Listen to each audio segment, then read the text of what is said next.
بسم اللہ الرحمن الرحیم۔ ترجمہ: اللہ کے نام سے شروع جو نہایت مہربان رحمت والا ہے۔ بسم اللہ، اللہ کے نام سے شروع۔ تفسیر صراط الجنان میں اس کی تفسیر کچھ اس طرح ہے۔ علامہ احمد صابی رحمۃ اللہ تعالی علیہ فرماتے ہیں، قرآن مجید کی ابتدا بسم اللہ سے اس لیے کی گئی تاکہ اللہ تعالیٰ کے بندے اس کی پیروی کرتے ہوئے ہر اچھے کام کی ابتدا بسم اللہ سے کریں، اور حدیث پاک میں بھی اچھے اور اہم کام کی ابتدا بسم اللہ سے کرنے کی ترغیب دی گئی ہے۔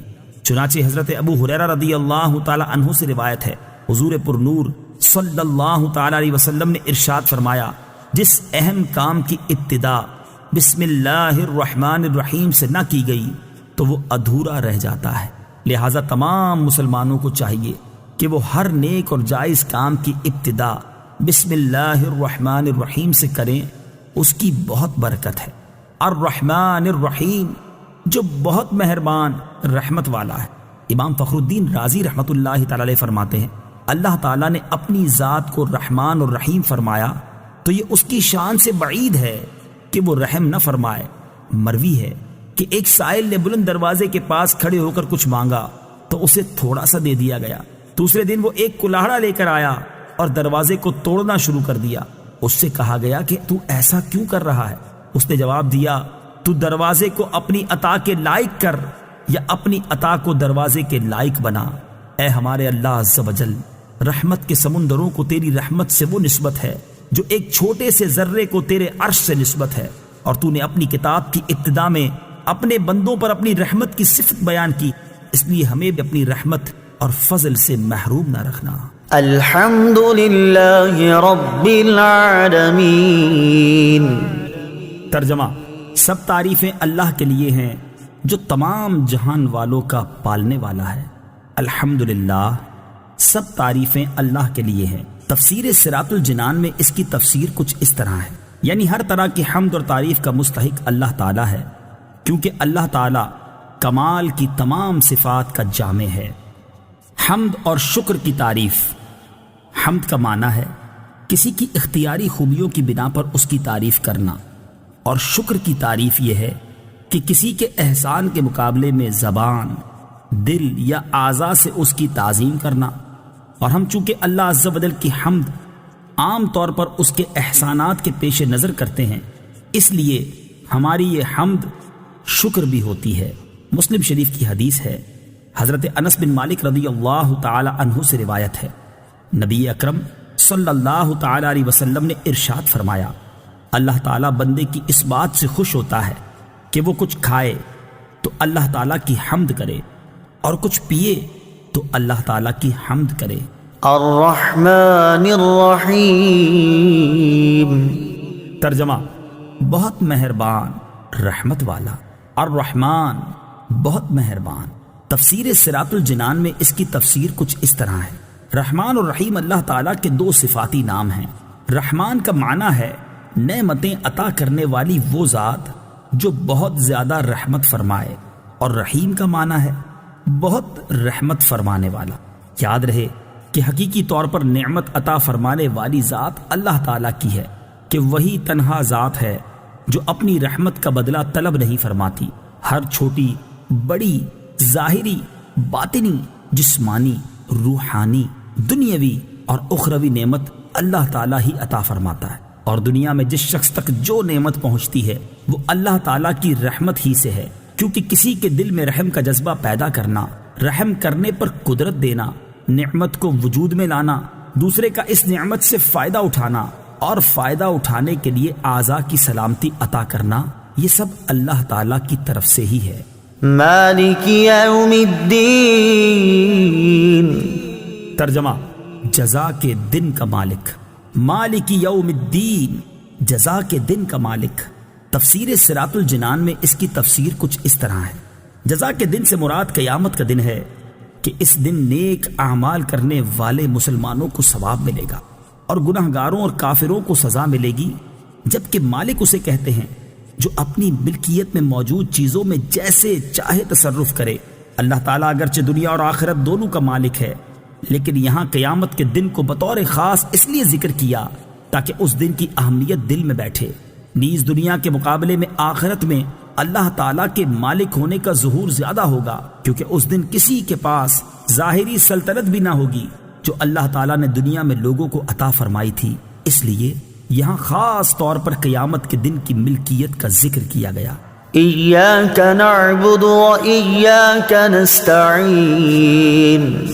ترجمہ: ہم تیری ہی عبادت کرتے ہیں اور تجھ ہی سے مدد چاہتے ہیں۔ إياك نعبد وإياك نستعين، ہم تیری ہی عبادت کرتے ہیں اور تجھ ہی سے مدد چاہتے ہیں۔ تفسیر صراط الجنان میں اس کی تفسیر کچھ اس طرح ہے۔ اس سے پہلی آیات میں بیان ہوا کہ ہر طرح کی حمد و ثنا کا حقیقی مستحق اللہ تعالیٰ ہے، جو کہ سب جہانوں کا پالنے والا، بہت مہربان اور رحم فرمانے والا ہے۔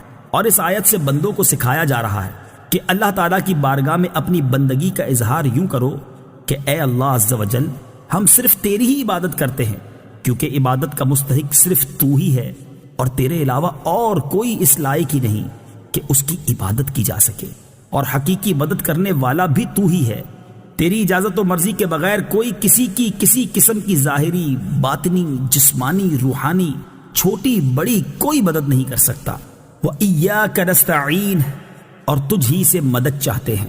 تفسیر صراط الجنان میں اس کی تفسیر کچھ اس طرح ہے۔ اس آیت میں بیان کیا گیا کہ مدد طلب کرنا خواہ واسطے کے ساتھ ہو یا واسطے کے بغیر ہو، ہر طرح سے اللہ تعالیٰ کے ساتھ خاص ہے، اور اللہ تعالیٰ کی ذات ہی ایسی ہے جس سے حقیقی طور پر مدد طلب کی جائے۔ اعلیٰ حضرت امام احمد رضا خان علیہ رحمت الرحمن فرماتے ہیں، حقیقی مدد طلب کرنے سے مراد یہ ہے کہ جس سے مدد طلب کی جائے اسے بالذات قادر، مستقل مالک اور غنی، بے نیاز جانا جائے کہ وہ اللہ تعالیٰ کی عطا کے بغیر خود اپنی ذات سے اس کام یعنی مدد کرنے کی قدرت رکھتا ہے۔ اللہ تعالیٰ کے علاوہ کسی اور کے بارے میں یہ عقیدہ رکھنا ہر مسلمان کے نزدیک شرک ہے، اور کوئی مسلمان اللہ تعالیٰ کے علاوہ کسی اور کے بارے میں ایسا عقیدہ نہیں رکھتا، اور اللہ تعالیٰ کے مقبول بندوں کے بارے میں مسلمان یہ عقیدہ رکھتا ہے کہ وہ اللہ تعالیٰ کی بارگاہ تک پہنچنے کے لیے واسطہ اور حاجات پوری ہونے کا وسیلہ اور ذریعہ ہیں۔ تو جس طرح حقیقی وجود کہ کسی کے پیدا کیے بغیر خود اپنی ذات سے موجود ہونا اللہ تعالیٰ کے ساتھ خاص ہے، اس کے باوجود کسی کو موجود کہنا اس وقت تک شرک نہیں جب تک وہی حقیقی وجود مراد نہ لیا جائے۔ یوں ہی حقیقی علم کہ کسی کی عطا کے بغیر خود اپنی ذات سے ہو، اور حقیقی تعلیم کہ کسی چیز کی محتاجی کے بغیر از خود کسی کو سکھانا اللہ تعالیٰ کے ساتھ خاص ہے، اس کے باوجود دوسرے کو عالم کہنا یا اس سے علم طلب کرنا اس وقت تک شرک نہیں ہو سکتا جب تک وہی اصلی معنی مقصود نہ ہو۔ تو اسی طرح کسی سے مدد طلب کرنے کا معاملہ ہے کہ اس کا حقیقی معنی اللہ تعالیٰ کے ساتھ خاص ہے، اور وسیلہ و واسطہ کے معنی میں اللہ تعالیٰ کے علاوہ کے لیے ثابت ہے اور حق ہے۔ اهدنا الصراط المستقيم۔ ترجمہ: ہمیں سیدھے راستے پر چلا۔ اهدنا الصراط المستقیم، ہمیں سیدھے راستے پر چلا۔ تفسیر صراط الجنان میں اس کی تفسیر کچھ اس طرح ہے۔ اللہ تعالیٰ کی ذات و صفات کی معرفت کے بعد اس کی عبادت اور حقیقی مددگار ہونے کا ذکر کیا گیا، اور اب یہاں سے ایک دعا سکھائی جا رہی ہے کہ بندہ یوں عرض کرے، اے اللہ عز و جل، تو نے اپنی توفیق سے ہمیں سیدھا راستہ دکھا دیا، اب ہماری اس راستے کی طرف ہدایت میں اضافہ فرما اور ہمیں اس پر ثابت قدم رکھ۔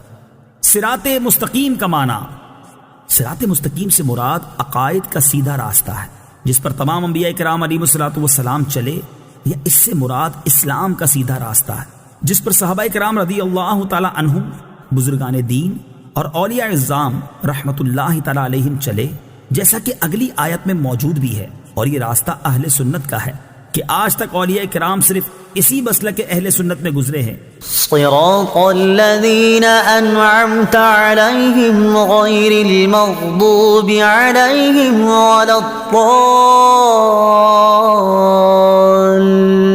الضالین۔ ترجمہ: ان لوگوں کا راستہ جن پر تو نے احسان کیا، نہ کہ ان کا راستہ جن پر غضب ہوا اور نہ بہکے ہوئوں کا۔